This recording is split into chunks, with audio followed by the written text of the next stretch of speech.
आप देख रहे हैं एसडीएम न्यूज़। मैं हूँ रियाद अंसारी। इस वक्त मैं तारीख़ी शहर औरंगाबाद से बात कर रहा हूँ और आज का जो मेरा विषय है, आज का मेरा सब्जेक्ट है, वो फिर एक बार वक्फ बोर्ड को लेकर है। हमने देखा है कि 2-3 रोज़ तारीख़ी शहर औरंगाबाद के अंदर वक्फ बोर्ड की मीटिंग हुई, जिसके अंदर कई शिकायतों की जो शिकायतें थी उनको सुना गया, कई मामलात को निपटाया गया, कई मामला ज़ेर गौर है। और एक सबसे बड़ी ख़बर जो हमने उर्दू अखबारात में आज की पढ़ा है, उसके अंदर ये बात निकल के आई है कि भाई सब ने सहमति के साथ एक फ़ैसला लिया गया है कि भाई वकीलों की टीम बढ़ेंगी, एक लीगल सेल क़ायम किया जाएगा और उसके बाद जो है तो आगे जिस पे गैर कानूनी कब्ज़े नहीं होंगे। जब मैं ये ख़बर पढ़ रहा था तो मुझे बड़ा अफसोस भी हुआ। खुशी तो हुई, चलो भाई कुछ तो जागे, लेकिन अफसोस बहुत हुआ। खुशी अगर 10 पैसे की हुई तो 90 पैसे गम हुआ। गम ये हुआ कि आज भी हज़ारों एकड़ ज़मीन खाली पड़ी हुई है, इतने मतलब कुछ कब्ज़े होने के बावजूद भी। कब्ज़े बोलो या फिर लीगल तरीके से जिस तरह से बंदर बाट हुई, कानून फ्रेम में बिठा के दिया गया, वो सारी बातें आपके सामने हैं, उसको ज़्यादा दोहराना नहीं है। अफसोस इस बात का हुआ कि अभी भी वक्फ बोर्ड के ज़िम्मेदारान को ये एहसास नहीं हुआ कि कौन सी ऐसी हाईवे पे ज़मीनात है जहाँ पर मुस्लिम समाज को रोज़गार दिलाया जा सकता है, होटलें डाली जा सकती है, पेट्रोल पंप डाला जा सकता है, कारोबार के ज़राए बढ़ सकते हैं।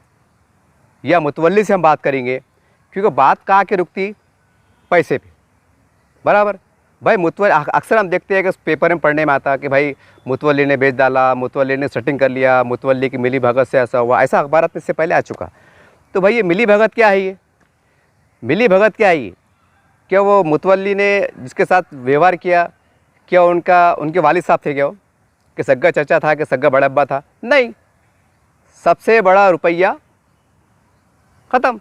मतलब कुछ पैसों की सारगांठ रहती तो ये लफड़े हो जाते जो पेपर में आता।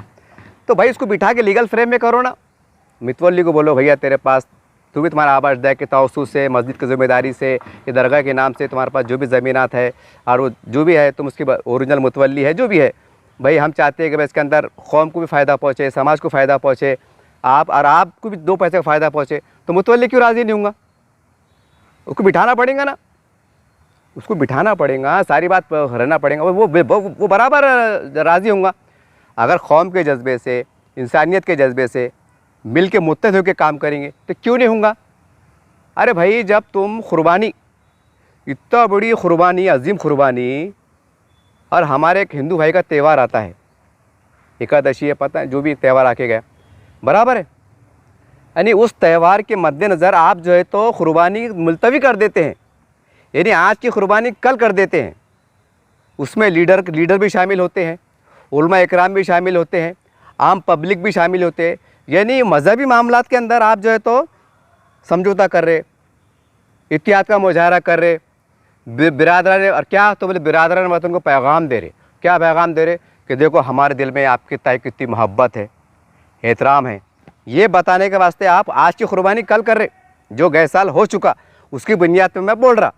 अरे भाई जब तुम मज़हबी मामलात में जो कंप्रोमाइज़ कर सकते, तो ये तो सीधा सीधा जो है तो ज़मीनात का मसला है, इसमें मज़हब का मसला है भी नहीं कि चलो भाई ये दे देंगे तो शिरक हो जाएगा, बिद्दत हो जाएंगी। वो उलमा इकराम नहीं मान रहे, वो मसलक नहीं मान रहा, वो उलमा दिन नहीं जो तो मान रहे नहीं, वो लीडर कुछ बोला, ये लीडर कुछ बोला, तो बात समझ में आती है यार, ये बात लफड़े की है, साफ़ सुथरी बात है ना। यानी मज़हब के मामले में तुम जो है तो कंप्रोमाइज़ कर लेते, यानी एक दिन लेट कुर्बानी कर रहे, तो इसमें मुतवल्ली राज़ी नहीं हो सकता क्या?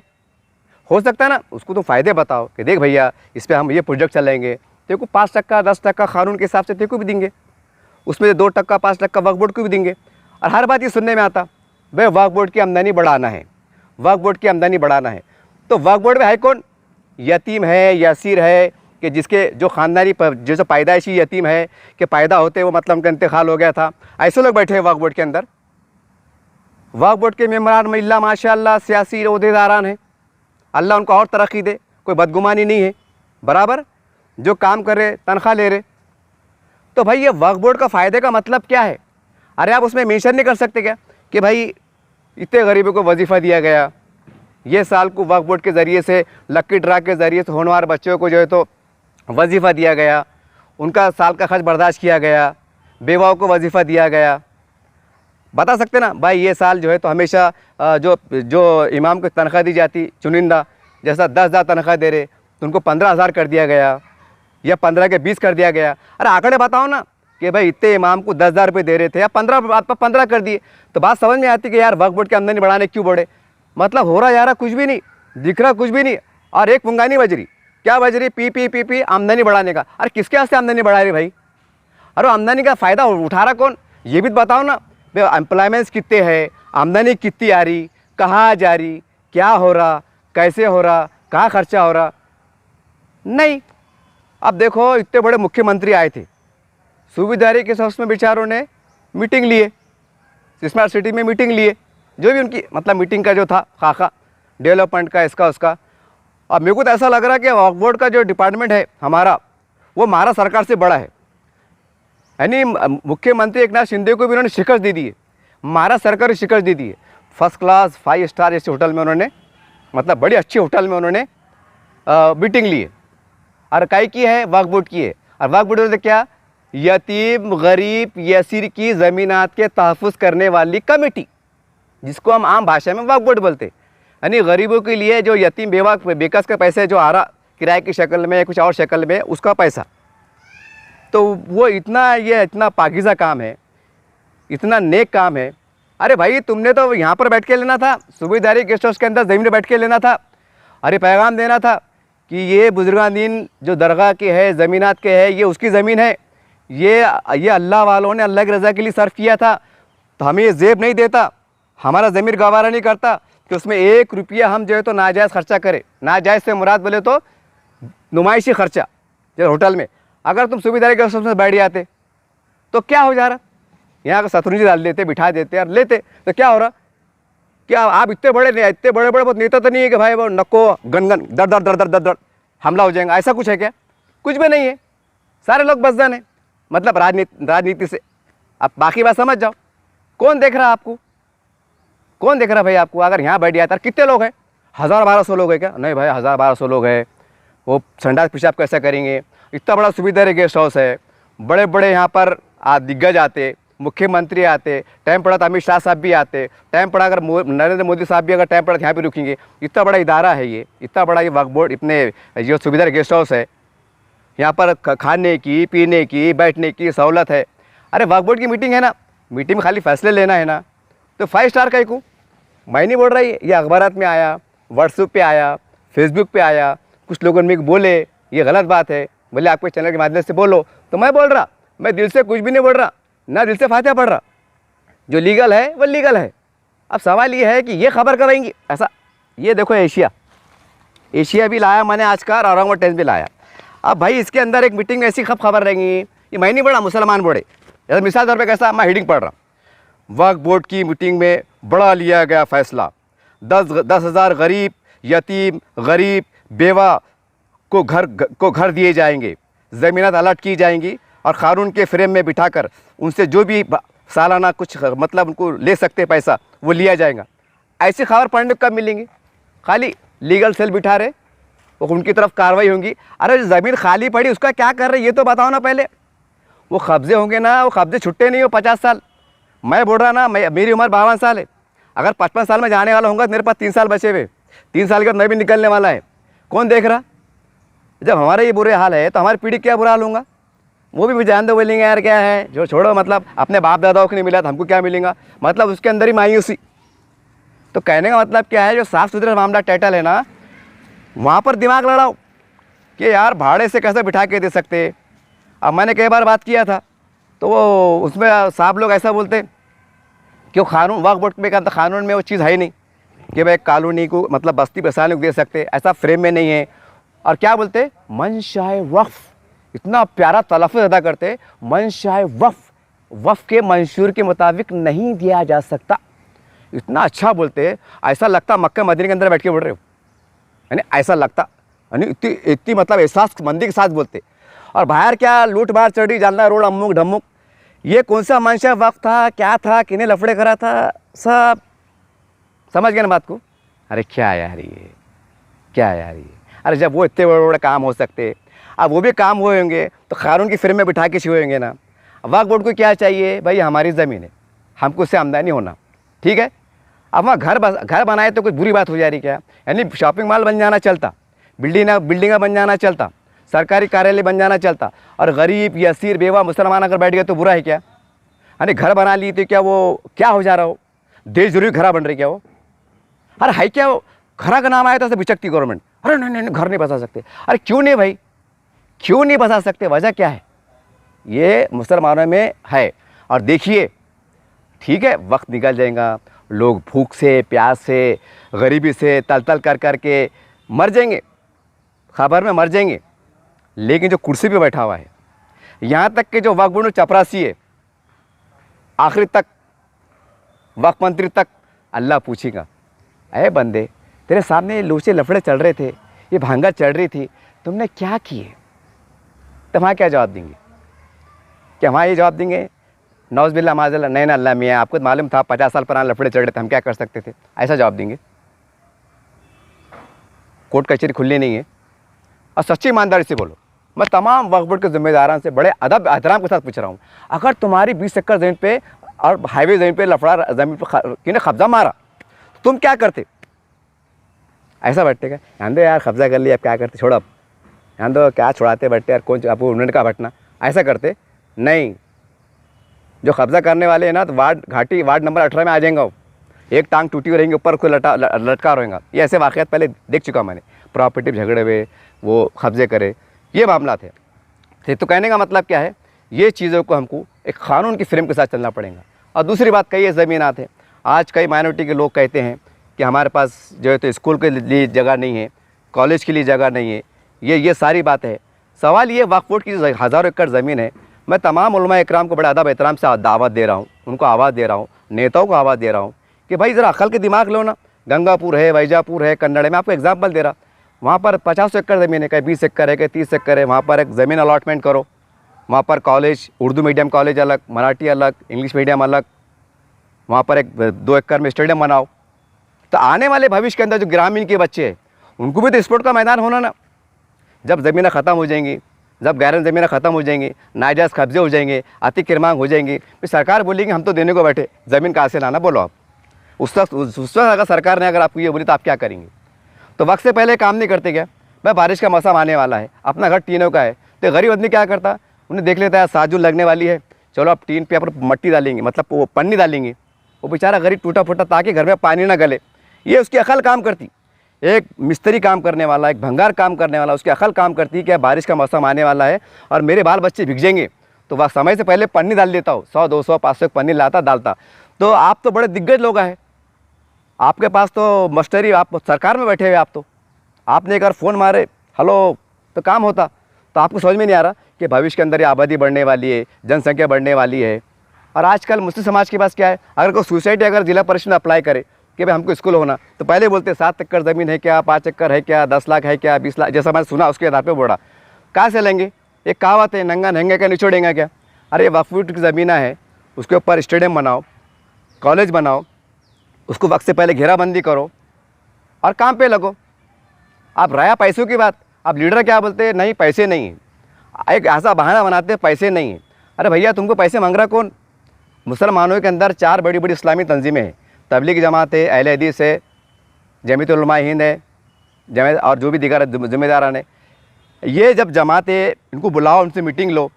अगर 10-10 रुपये महीने का चंदा रोज़ का दिए चंदा, व्हाट्सएप पे एक QR कोड बनाओ कि भाई इसके ऊपर आप पान खाते, बीड़ी खाते ना, 10 रुपये यूज रहेंगे, ये QR कोड पे खाली 10 रुपये अतिया दान बोल के डालो।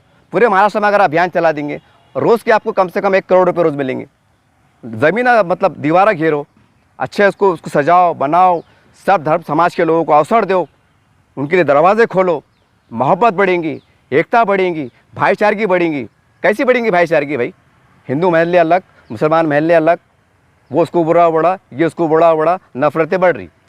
और क्या तो बोले देश चांद पे जा रहा, और जनता कहाँ जा रही, राजनीति कहाँ जा रही, मानवता कहाँ जा रही, इसके ऊपर कोई ध्यान नहीं देंगे। बस मेरी सीट कैसा बच जाए, मेरी सरकार कैसा बच जाए, बस इसका ही प्रयास। जनता का क्या चढ़ा?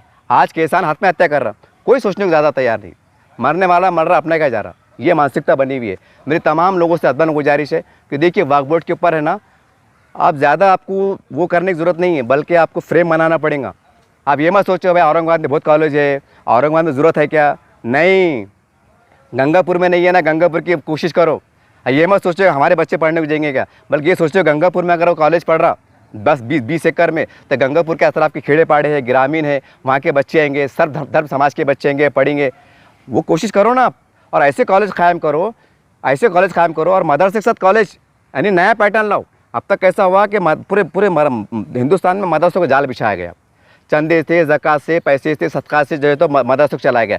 ठीक है, अब नया पैटर्न लाओ 2024 के अंदर कि हर मदरसे वाला अपने कमेटी के ज़ेर इंतज़ाम, अपने मदरसे के ज़ेर इंतज़ाम एक Urdu high school college, Marathi high school college, English medium का हाई स्कूल कॉलेज लाओ, और कौम को बोलो, और कौम बैठी हुई यार देने को, और बोलना हम स्कूल चला रहे, कॉलेज चला रहे, हम ये भी पढ़ा रहे, वो भी पढ़ा रहे। जो बच्चे असली तालीम में बढ़ रहे उनको उसमें आगे बढ़ा रहे, और ज़बरदस्ती मत करो। जो बच्चा वाकई दिलचस्पी रखता हाफिज़ बनने में, मुफ्ती इकराम बनने में, आलिम बनने में, तो खाली उसको ही पढ़ाओ। हमारे पास क्या चढ़ा कि बस वो मदरसे की तादाद बढ़ता बता रहे। अरे नौज़बिल्ला माज़अल्लाह, माफ़ी के साथ कह रहा हूँ, फिर रमज़ान का महीना आता, बोलने को अच्छा लगता, हमारे मदरसे में 500 बच्चे पढ़े, 300 बच्चे पढ़े, फिर उस चंदे की रसीद तक फटी 1000, 2000, 5000, ये धंधे चढ़े, ये पेपरों में आया हुआ है। और यहाँ तक कि बोगस मदरसे भी चढ़े, ये भी पेपर में आया हुआ है। तो ऐसा कब तक लूटमार चलेंगी और कब तक तमाशा देखेंगे। अब आज देखो इजराइल फ़लस्तीन के ऊपर जंग चढ़ी, एक एग्जाम्पल दे रहा, हालांकि उससे कोई ताल्लुक़ नहीं है, मैं आपको एग्जाम्पल दे रहा। उसका दर्द है, ओ भाई फ़लस्तीन मर रहे। ठीक है भाई, एक इंसानियत का मामला है, कौम मिल्लत का मसला है, मस्जिद अक़सा का मसला है, एक मिल्लत का दर्द है, हम समझ सकते हैं। तो यहाँ भी तो मुसलमान मर रहे ना, गुरबत से मर रहे, फाका कशी से मर रहे, बेरोज़गारी से मर रहे, तलाक़ों में मर रहे, कोर्ट कचहरी में मर रहे, बेबसी में मर रहे, मायूसी में मर रहे, एहसास से कमतरी मर रहे। ये भी तो एक मौत है ना। ये मौत आपको दिखाई नहीं देती, खाली बम गिर रहा फट रहा वो दिखाई देती। यानी कि बम गिरना, दंगे होना, फिसाद होना, तो हम चंदे करेंगे, एक माहौल बन गया, कल्चर बन गया। वक्त से पहले चंदे नहीं करेंगे कि नहीं यार एक गरीब बस्ती है, एक किराया पड़ा बस्ती है, रहमाना कॉलोनी बस्ती है, यहाँ का मतलब बैकग्राउंड गरीबी का है, 70% लोग गरीबी में रहते हैं, यहाँ के बच्चे पढ़ रहे नहीं, हमारी बेटियाँ घरों में बैठी हुई है, उनकी शादी इज्तिमाई कैसी करना। ये साल 2 साल में सुनने में नहीं आया कि औरंगाबाद में इज्तिमाई शादी हुई। और क्या होता है बोले कौम मिल्लत इस्लामिया, कुरान में लिखा हुआ है बोले कि मुसलमानों को अल्लाह ने खिलाफत पैदा किया, और खिलाफत जिसके हाथ में है, जिसको अल्लाह ने खिलाफत के नाम पे पैदा किया, उस मिल्लत की बेटियाँ घरों में बैठी हुई है। क्यों बैठी हुई है? जैज़ के लिए पैसे नहीं है। उस मिल्लत के बच्चियाँ पढ़ रहे नहीं, क्योंकि मेरा बाप भंगार काम करता, मेरा बाप पान टपरी चलाता, मेरा बाप रिक्शा चलाता, मेरे पास पढ़ने को पैसे नहीं है। बेटियाँ पढ़ नहीं पा रही हैं, और हज़ारों का वक्त ज़मीनात पड़ी हुई है। अजीब गरीब तमाशा चल रहा है, और किसको एहसास नहीं है, किसको एहसास नहीं है कि यार सही है, सही बात है। मैं तमाम नेताओं से कहना चाहता हूं जो वक्फ बोर्ड में, अरे भाई साहब अगर आपके पास अगर टाइम नहीं है ना, ज़्यादा फुल टाइम नहीं दे सकते ना, एक कमेटी अपॉइंटमेंट करो और उनको 24 घंटे काम पे लगाओ, उनको बाद तनख्वाह दो, और पूरे महाराष्ट्र का दौरा करने लगाओ, कहाँ का ज़मीन है, ज़मीन ढूंढने का भी काम करो, और जो ज़मीन है क्या कर सकते हो उसकी बाज़ाबात का करने का काम करो। आपके पास टाइम नहीं ना तो काम लो ना, चंदा देने के वास्ते उनसे पैसे जमा करो, मस्जिदों में ऐलान करो। अरे कब जमा होंगे भाई पैसे? जब तमाम ज़मीनात वक्फ बोर्ड की तबाह बर्बाद हो जाएंगी, जब हमको जो तक मदरसा डालने को ज़मीन नहीं बचेंगी, स्कूल डालने को ज़मीन नहीं बचेंगी, क्या करेंगे? अगर 1 करोड़ रुपया चंदा जमा कर रहे हैं आप, वो 1 करोड़ का चंदा करेंगे क्या आप? मैं तमाम नेताओं से कहना चाहता हूँ, बड़े बड़े काबिल एहतराम उलमा इकराम से कहना चाहता हूँ, 1 करोड़ का चंदा करेंगे क्या आप? अगर और ज़मीन नहीं मिलेंगे तो आज ज़मीन उसकी कदर करो ना। कई जहाँ ज़मीन पड़ी हुई है ना, दिमाग लड़ाओ ना भाई, कि वहाँ पर हम और आने वाले फ्यूचर के लिए हम क्या कर सकते। हम और दूसरे समाज कौम देखो 100 साल एडवांस पे काम कर रहे। अमेरिका देखो 100 साल के बाद क्या होने वाला है, वो तो खैर अल्लाह रब्बुल आलमीन जाता है। मुसलमान के हैसियत से तो हमको शाम तक के भरोसा नहीं, ये एक अलग शक्ल है। लेकिन मैं आपको एहसास दिलाना चाह रहा हूँ कि गैर अक़वाम जो है तो 100 साल की स्टडी कर रही है, 100 साल का डेवलपमेंट हमारा कैसा हो, हम हुकूमत में कैसे आ सकते हैं, हम डेवलपमेंट विकास कैसे हो सकता है, वो उसके ऊपर काम कर रही है। वो कौम जो एक अल्लाह को नहीं मानती है, वो कौम डेवलपमेंट का सोच रही है, और आप खामोश बैठे हैं। और अच्छा हम इतने ईमानदार भी नहीं ना, इतने नेक भी नहीं ना कि भाई चलो हम झाड़ के नीचे ज़िंदगी गुजार रहे, एक वक्त तक खार के झाड़ के नीचे सो जा रहे, तो हो सकता है अल्लाह की मदद आ जाएंगे कि मेरे बंदे नेक है बेचारे, घर भी नहीं बना रहे, जातिया बिल्डिंग भी नहीं बना रहे, झाड़ के नीचे सो जा रहे, तो हो सकता है कि आपकी 2 रकात पढ़ के अल्लाह की मदद आ जाए। यहाँ तो सारे ज़माने की ज़्यादातर लपट डुप्पी चढ़ी। अब तो सुनने में आता भी, कल का मैंने एक व्हाट्सअप फेसबुक पे देखा, एक मस्जिद में बोगस सफ़ीर पकड़ा गया मदरसे के नाम पर, बिड़ के तरफ का वाक़या है। अभी क्या चल रहा है? तो कब जागेंगे भाई? अगर अच्छे समझदार लोग नहीं जागेंगे तो फिर जो नाहे लोग हैं, छोटे मोटे लोग हैं, भंगार वाले हैं, गरीब लोग हैं, ये कहाँ से करेंगे? ये आपकी तरफ हाथ भरी निगाह से देख रहे ना कि भाई हमारे मसीहा है, हमारे बड़े हैं, उलमा इकराम हैं, लीडरान हैं, हमारे कायद हैं, हमारे लिए कुछ करेंगे। कब करेंगे? अरे वो तो वक्फ बोर्ड की ज़मीन मुसलमानों की है, तो ये हाल है। आप ज़रा दिमाग लड़ाओ, अगर ये वक्फ बोर्ड नहीं रहता था और सरकारी ज़मीन नहीं रहती थी तो अपने बाप को नहीं मिलती थी। क्या बोलते थे, अरे मियाँ तुमको मालूम क्या हुकूमत में कौन बैठे हुए है, वो क्या बैठे हुए। क्योंकि ये बात है ना, इलेक्शन में बोलते, अरे मियाँ हमारी सुन रहे नहीं, सरकार में अपुन नहीं है, अपनी हुकूमत नहीं है, फ़िरका परस्त हुकूमत नहीं है, तो कहाँ से ज़मीन मिलती। एक बालिश भर यानी खबर की ज़मीन भी मिलना मुश्किल हो जाती थी, है ना। ऐसा हो सकता था। यानी खुद की ज़मीन हो के तुम मतलब एडी का मत ले रहे, उसके ऊपर कानूनी कार्रवाई नहीं कर रहे, कुछ भी नहीं कर रहे हैं। जब कानून कायदे ज़ाब्ते बने हुए वह, और मैं तो कहूँगा कि बीजेपी सेना को आरएस को बुरा बोल के कोई फ़ायदा नहीं है। सरकार ने जब आपको वक्फ बोर्ड बना के दी, वक्फ बोर्ड का गठन करी, वक्फ मंत्री गठन करी, सीओ बना के दी, चपरासी तक मुसलमान बना के दी, और क्या होना आपको, और क्या होना आपको। और आप सब साहिब हैसियत ईमान वाले मुसलमान हैं। अगर आप अगर अपनी कुर्सी से वफा नहीं करेंगे और लूट मार का बाजार गर्म होगा, तो कौन से मुझ सरकार को बुरा बोलेंगे, कौन से मुझ सरकार को, सेना को, भाजपा को बुरा बोलेंगे। औरंगाबाद में लूट मार हो रही, तो चंद्रकांत खैरे सब आके बोल रहे क्या, लूटो लूटो मेरा हाथ है, मैं तुमको सपोर्ट करता। वो डरते। मेरे कई हिंदू दोस्त है, मस्जिद देखते ना ऐसा करते हो, ऐसा करते, देव धर्म की ज़मीन नहीं बोलते हो, इतना खौफ है। हालांकि गैर मुस्लिम भाई है, लेकिन खबरस्तान का, दरगाह का, मस्जिद का इतना एहतराम करते, ऐसा करते, ऐसा दूर से ऐसा करते। और हमारे पास क्या चढ़ा, मालूम पड़ा, बोले ज़मीन बोले मस्जिद ज़मीन से उन्हें एक ने खा गया, खबरस्तान में एक ने बेच के खा गया, जो अखबार में आ गया उसकी बुनियाद पर बढ़ा हूँ। और क्या, तो बोले हम मुसलमान हैं। और क्या, अब ये लीगल सेल पेपर में आया, लीगल सेल कायम हुआ, यानी वक्फ बोर्ड बन के 30-35 साल बन गए, यानी 30-35 साल में लीगल सेल कायम हो रहा। और क्या कायम हो रहा, अब किने कब्जा नाजायज़ कब्जा करा तो उसकी खैर नहीं, उसके ऊपर कानूनी कार्रवाई की जाएंगी, बराबर है। अरे भाई जिन्हें कब्जा करन दे रहे कई को, सवाल ये कब्जा करन दे रहे कई को, ज़मीना पड़ी हुई है, कौम बेसहारा पड़ी हुई है, घर की तलाश में है, कारोबार की तलाश में, बुलाओ, कानून की फ्रेम में बिठा के दो, सालाना किराया वसूल करो, कम दाम में दो, तुम्हारा फ़ायदा हो जाता, गरीब लोग फ़ायदा हो जाता। अब तो लाखों एकड़, हज़ारों एकड़ ज़मीन खाली पड़ी रहेंगी, फिर शहर बढ़ते रहेंगे, फिर जो ज़मीन 1 करोड़ की 10 करोड़ की हो जाती, फिर ज़मीन बिल्डर माफिया, बड़े बड़े नेता, सरकार नज़र पे जाती कि यहाँ पर आप कौन सा कार्यालय खोलना, जिला परिषद खोलना, कि पुलिस स्टेशन खोलना, कि छोटा मिनी मंत्रालय बनाना, क्या बनाना, सरकार दिमाग काम करता। फिर क्या करते, आज कुछ नहीं करते। अरे करो ना।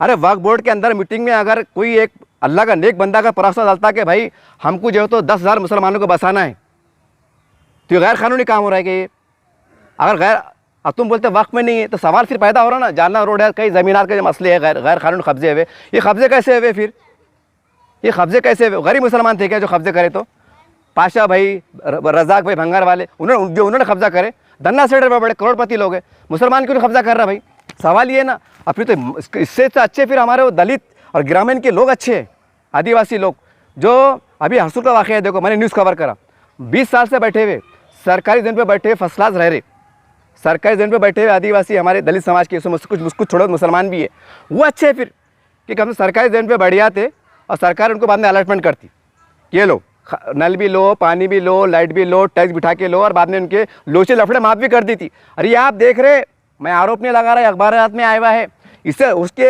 ये देख के आपको होश नहीं आता कि यार सही है यार, सरकारी ज़मीन पे साला यार ये घरा बना ले रहे, हमको उससे विरोध नहीं है, हर गरीब को घर मिलना चाहिए, लेकिन जब वक्फ बोर्ड की ज़मीन खाली पड़ी हुई है तो वहाँ मुसलमान बैठ क्यों नहीं सकता, वहाँ मुसलमान खौफ क्यों होता कि नको यार मैं बैठूंगा तो पुलिस वाले आएंगे उठा लेंगे, कार्रवाई खौफ क्यों नहीं होता, धन्ना सेठ को खौफ क्यों नहीं होता कि नहीं यार हम बिल्डिंग बनेंगे तो बिल्डोजर चलेगा, हमारी बिल्डिंग को तोड़ दिया जाएगा, ये खौफ उनको क्यों नहीं होता। इसकी रीज़न क्या है, वो इतने ताकतवर है, अगर वो इतने ताकतवर है तो आप कुर्सी खाली करो फिर, क्योंकि वो आपसे ताकतवर है ना भाई। जब आप कुर्सी बैठ के कुछ नहीं कर सकते ना, तो फिर आपको कुर्सी बैठने का कोई अखलाकी हक नहीं, ये मैं नहीं कह रहा हूँ, जनता के बीच चर्चा है।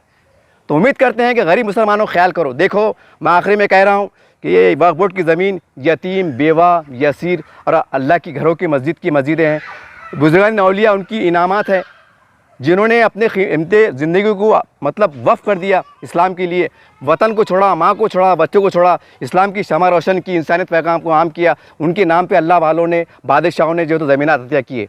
अरे कम से कम सिर्फ आपको हिफाजत करना है और इंसानियत के लिए क्या अच्छा काम कर सकते करने के। अगर आप ये भी नहीं कर सकते और ये बोलते कि हम अल्लाह ने हमको खिलाफत पैदा किया, कौन सी खिलाफत, एक वक्फ बोर्ड की ज़मीन की हिफाजत नहीं कर सकते और ये सपना देख रहे कि हमको खिलाफत पैदा किया, कौन सी खिलाफत भाई, कौन सी खिलाफत। मेरी तो अक्ल हैरान है।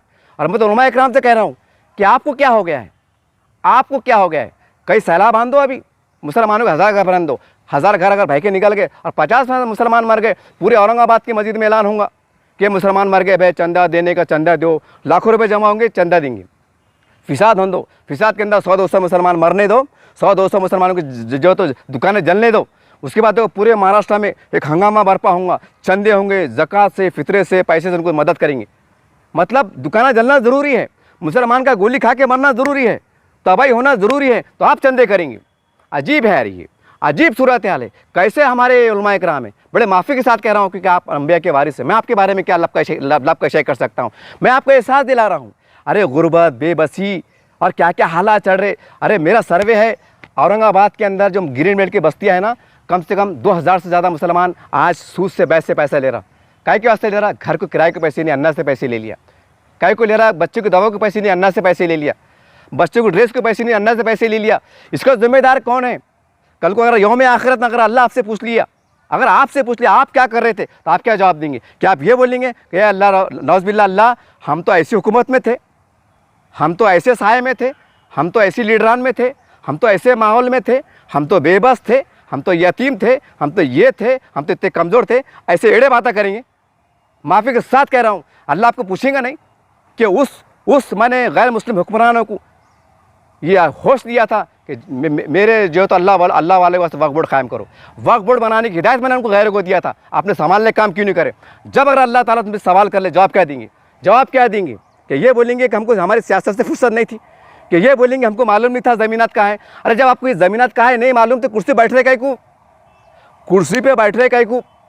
अगर कमिश्नर साहब को जाके पूछेंगे, कमिश्नर साहब औरंगाबाद पॉलिटिशियन कितने, कमिश्नर साहब 5 मिनट मत बता देंगे। इतने पॉलिटिशियन है, इतने कर्मचारी है, इतने अधिकारी, इतने पॉलिटिशियन है, पुलिस कमिश्नर साहब बता सकते हैं। आपको एहसास होना चाहिए कन्नड़ में कितनी ज़मीन है, वैजापुर में कितनी है, इधर कितनी है, बम्बई में कितनी है, नासिम कितनी है, ये आपको एहसास होना चाहिए, ये आपको मालूम होना चाहिए और वहाँ के दौरे करना चाहिए।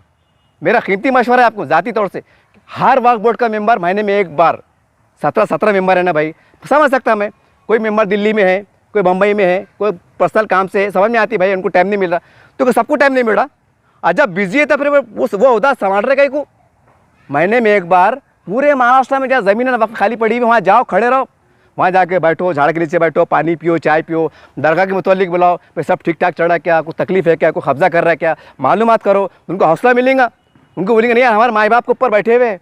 आज तो यतीम का मामला है, यतीम है, यतीम जिसका माँ मर जाती, बाप मर जाता, ऐसा हाल चढ़ा, और फिर लूटमार हो जाए, फिर क्या बोले सरकार बदमाश है, फिरका परस्तों का दौर है। अरे क्या यार, इतना झूठ बोलते, इतना झूठ बोलते, जबकि कानून जिंदा है, अदालतें जिंदा है। ऐसे हालात में भी अदालतें अच्छा फैसला कर रही हैं। कानून हमारे साथ फैसला है, कानून कह रहा हो हमारे साथ। अब और क्या चाहिए आपको, और क्या चाहिए, और क्या चाहिए? कि कोई अरबास्तान बना के दे देना का, अरबास्तान या अल्लाह हबीबी ये तुम्हारा काम तुम निपटो, वो करके देना। आप ये हालत पे पहुँचा देते, ये ऐसे। अरे बहुत शुक्र मानो कि आज हालात अच्छे हैं, हुकूमतें भी अच्छी, इतने हालात में हुकूमत आपको साथ में खड़ी हुई है। और क्या चाहिए आपको? मैं उम्मीद करता हूँ तमाम सियासी लीडरान, ये जो अखबार में न्यूज़ छपी ना कि लीगल सेल कायम किया गया, मैं ज़ाती तौर से कह रहा हूँ ये ढोंग तमाशे से ज़्यादा कुछ नहीं है। 35 साल गुजर जाते हैं और आप 35 साल के बाद लीगल सेल कायम करते हैं, फिर और 35 साल निकल जाएंगे, फिर बोलेंगे नहीं उस ज़मीन का केस चल रहा, 17 साल निकल जाएंगे, मुसलमानों की 2 पीढ़ियाँ खबरस्तान में चल जाएंगे। फ़ायदा किसको मिल रहा भाई? मेरे को नहीं मिल रहा, मेरे बच्चों को नहीं मिल रहा, तो मेरे बच्चों को क्या मिलेगा? मेरे बच्चों को बोलते ना बेरकी, वो भी नहीं मालूम रहेंगी वक्फ बोर्ड किसको बोलते। तो क्या चल रहा है, किस तरह कारोबार चल रहे? बहरहाल देखिए, हुकूमत को बोल कर फ़ायदा नहीं, हुकूमत की आड़ में छुपने का फ़ायदा नहीं। मैं तमाम उलमा इकराम को, तमाम इस्लामी तंजीमेदारों को आवाज़ दे रहा हूँ कि देखिए ये तबाही बहुत बड़ी चल रही है, आप आबाद कीजिए। हमारे पास मस्जिदें हैं, चंदों का निज़ाम है, ज़कात है, फितरी निज़ाम है, उसके तहत खबरस्तान को आबाद कीजिए, दरगाहों को आबाद कीजिए, मदरसे बनाइए, कॉलेज बनाइए। ये आपकी जवाबदारी है, आपकी जवाबदारी है। आप ये मत बोलिए पैसे नहीं है, पैसे बहुत है, मुसलमान 1-1 रुपये चंदा देने को बैठा हुआ है, आप आवाज़ दो। काम कैसे नहीं होते? मदद से करोड़ रुपए के चंदे मैं अक्सर मैं देखता हूँ मस्जिद के अंदर रमज़ान में कि भाई 5 करोड़ का खर्चा है और आपके ताव चढ़ रहा है, यानी एक मदरसा 5 करोड़ का चल रहा है, यानी वहाँ मुसलमान बराबर ज़कात दे रहा, अतिया दे रहा, और आप अगर ये मस्जिद खड़े ऐलान करेंगे कि वक्फ बोर्ड की ज़मीन के ऊपर ग्रामीण के अंदर बहुत बड़ा कॉलेज बनाना जा रहे, आप ज़कात दो, क्या मुसलमान पीछे हटेगा? वो देखिए ना, हमारे उलमा इकराम आवाज़ दे रहे, आपके साथ लब्बाइक बोलेंगे ना, आप बोल के देखो, आप बोलेंगे इस नहीं, आप बोलेंगे इस नहीं, और मदरसे में उलझे हुए रहेंगे। मदरसे में वो देखो यूपी में क्या हुआ, सरहदी इलाकों में क्या हुआ, कई मदरसे बुलडोजर चढ़ गए, वो सरहदी इलाकों में जाके देखो आप। यहाँ माहौल साजगार है, यहाँ ऐसा बैठे हुए, अच्छा माहौल साजगार नहीं, वहाँ बेचारे संघर्ष कर रहे, अजीब सूरत हाल है। और फिर बोल रहे कि हम मुसलमान हैं, फिर बोल रहे कि हमारा निज़ाम अच्छा है, हम ऐसी कौम है, हम ऐसी उम्मत है। बहरहाल देखिए, उसको तल्ख बातें अगर मेरी बुरी लगी होंगी तो मैं माफ़ी चाहता, लेकिन मैंने जब तमाम बातें कहा हूँ ना, एक दर्द के साथ कहा हूँ, एक उम्मत के साथ कहा हूँ, और इसके अंदर गुंजाइश है, बचने की गुंजाइश है, आगे बढ़ने की गुंजाइश है, उस लिहाज से कहा हूँ। उम्मीद करते हैं दर्द को समझ लीजिए, वरना देखिए कल आखिरत, जब आखिरत भरेंगे ना, तो ये मेरा वीडियो अल्लाह बोलेगा मैंने ये दीवाने को हिदायत दिया था कि तू बोल, आवाज़ लगा। आज मेरी बात पे शायद आप हंस रहे होंगे, अरे बोलेंगे चलो चिल्लर कहीं आते कहीं जाते, लेकिन कल मैं आपके लिए हुज्जत बन जाऊंगा कि मैंने SDM चैनल वाले रियाज अंसारी को हिदायत दिया था। ए अंसारी बोल, चैनल के ऊपर आपने बात सुने थे, लेकिन आपने अनदेखी क्यों करे थे? अगर अल्लाह ताला कल को ऐसा सवाल कर ले, आप क्या जवाब देंगे? याद रखिए, कहीं ये वीडियो मेरा आखिरत में आपके लिए हुज्जत ना बन जाए। उम्मीद करते हैं कि आप उम्मत की दर्द को समझेंगे, आगे बढ़ेंगे। देखते रहिए आप SDM न्यूज़ चैनल।